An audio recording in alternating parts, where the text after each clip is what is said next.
इस संसार में सबसे आसान काम है दूसरों में कमियां निकालना और सबसे मुश्किल काम है खुद की कमियों को पहचानना। यकीन मानिए, जिस दिन आप दूसरों में कमियां निकालने की जगह खुद की कमियों को पहचान कर उन कमियों को दूर करने का प्रयास करेंगे, उस दिन आपकी सफलता निश्चित है।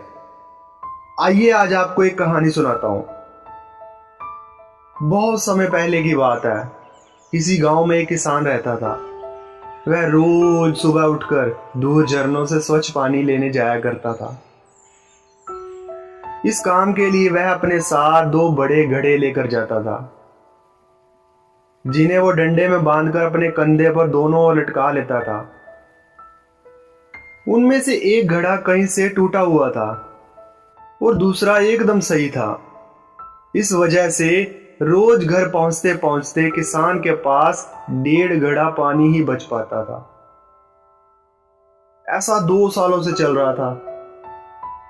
सही घड़े को इस बात का घमंड था कि वो पूरा का पूरा पानी घर पहुंचाता है और उसके अंदर कोई कमी नहीं है। वहीं दूसरी तरफ फूटा हुआ घड़ा इस बात से शर्मिंदा रहता था कि वो आधा पानी ही घर तक पहुंचा पाता है और किसान की मेहनत बेकार चली जाती है।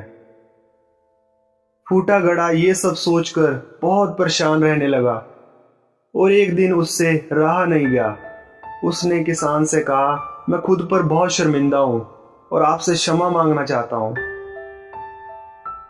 किसान ने पूछा, क्या तुम किस बात से शर्मिंदा हो? घड़ा कहने लगा, शायद आप नहीं जानते, पर मैं एक जगह से फूटा हुआ हूं और पिछले 2 सालों से मुझे जितना पानी घर पहुंचाना चाहिए था, बस उसका आधा ही पहुंचा पाया हूं। मेरे अंदर ये बहुत बड़ी कमी है और इस वजह से आपकी मेहनत बर्बाद होती रही है। फूटे घड़े ने दुखी होते हुए कहा। किसान को घड़े की बात सुनकर थोड़ा दुख हुआ और वह बोला, कोई बात नहीं, मैं चाहता हूं कि आज लौटते वक्त जब हम पानी लेकर वापस आएंगे, तुम रास्ते में पड़ने वाले सुंदर फूलों को देखो। घड़े ने वैसा ही किया। वह रास्ते भर सुंदर फूलों को देखता आया। ऐसा करने से उसकी उदासी कुछ दूर हुई, पर घर पहुंचते पहुंचते फिर उसके अंदर से आधा पानी गिर चुका था। वो मायूस हो गया और किसान से क्षमा मांगने लगा। किसान बोला, शायद तुमने ध्यान नहीं दिया।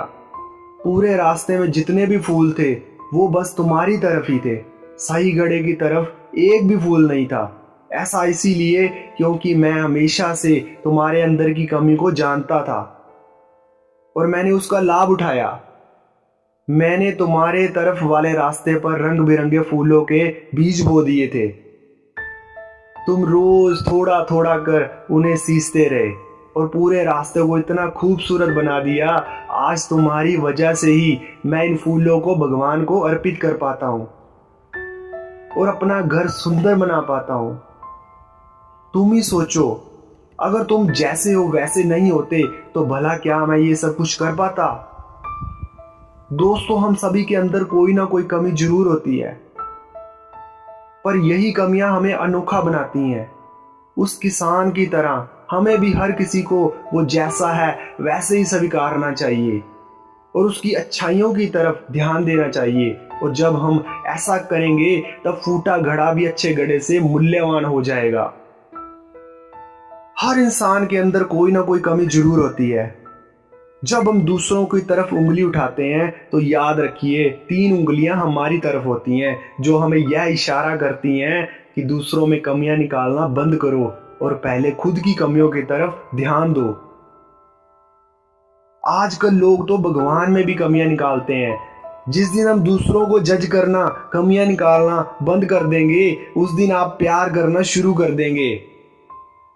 We should accept everyone as they are. हमें जो जैसा है वैसे ही एक्सेप्ट करना चाहिए, because everyone has a unique quality. उम्मीद करता हूं इस कहानी में हमें बहुत कुछ सीखने को मिला होगा। Thanks for watching. Thank you so much.